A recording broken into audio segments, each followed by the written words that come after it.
একটি স্কুলে ডিল করার সময় 8, 10, 15 সারিতে সাজানো হয়। ওই স্কুলে ন্যূনতম কতজন ছাত্র রয়েছে?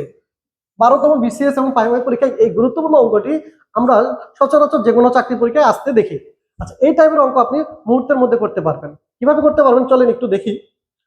এখানে একটু বেসিক আলোচনা করে নিই, একটু সময় করে সম্পূর্ণ ভিডিও দেখবেন, ভিডিওটা শেয়ার করবেন।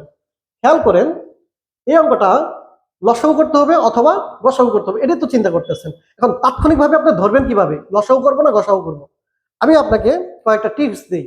যদি কোনো অঙ্কে দেখেন সবচেয়ে কম, কম, সর্বনিম্ন, ন্যূনতম, ঠিক আছে, তারপর হচ্ছে মনে করেন একত্রে, পুনরায়, আবার কখন, এই টাইপের কোনো শব্দ পান বা বাক্য পান, শব্দ পান, তাহলে নিঃসন্দেহে বুঝে নেবেন ওই অঙ্কটা আপনাকে লসাগু করতে হবে। খেয়াল করেন তো, আমি যতগুলো অঙ্ক শব্দ বলছি এই টাইপের কোনো শব্দ এখানে আছে কিনা খেয়াল করেন। এই যে দেখেন ন্যূনতম কথাটা আছে, এই ন্যূনতম কথাটার জন্যই আমরা মাস্ট বি এখানে কি করবো, লসাগু করবো। অর্থাৎ আমার যে বলছে কতজন ছাত্র আছে, এই ছাত্র সংখ্যা হবে 8, 10, 15 এর লসাগু। অঙ্ক আছে আরো নাই, ভিডিওটা শেয়ার করেন। অর্থাৎ 8 কি আছে, 10 কি আছে, 15, এটা লসাগু করবো।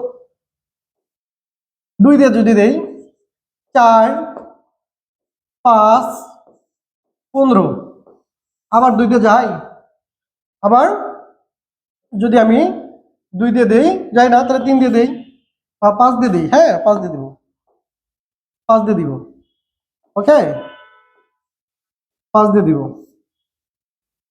ঠিক আছে। 5 দিয়ে যদি দেই, 4 জায়গায় 4 থাকবে, 5 একে 5 আর 3 5 15, 3 5 15। এবার আরো কি যায় যায় না, তার মানে লসাগু কি হবে, লসাগু মানে কমন আনকমন সব। 2, 2, 5, 4, 3, তাই না? আচ্ছা, 5 দোকানে 10, 4 10 40, 3 40 120, 120 উত্তর আছে দেখেন তো, আছে এই যে 120, 120 হচ্ছে আমার সঠিক উত্তর। আমি আবার বলতেছি, কোন অঙ্কে যদি এই টাইপের কোন শব্দ দেখেন, ন্যূনতম, কম, সবচেয়ে কম, হ্যাঁ, এই টাইপের একত্রে, পুনরায়, আবার কখন, এই টাইপের শব্দ থাকলে বুঝতে হবে অঙ্কটা লসাগু করতে হবে। তার মানে যে ইয়াগুলো থাকবে, নাম্বারগুলো থাকবে, এই যে এখানে বলছে কোন একটা স্কুলে ডিল করার সময় 8, 10, 15 আকারে সাজানো হয়ে স্কুলে ন্যূনতম কতজন ছাত্র আছে, ঠিক আছে। তবে ছাত্র সংখ্যাটা হবে এই সংখ্যাগুলোর লসাগু, জাস্ট লসাগু করে দিবেন। আশা বুঝতে পারছেন। যদি বুঝে থাকেন তাহলে একটা অঙ্ক অবশ্যই আপনাকে করতে হবে। তাহলে দেখেন, একটা অঙ্ক যদি আপনি করেন, এই অঙ্কটা খেয়াল করেন কি বলছে।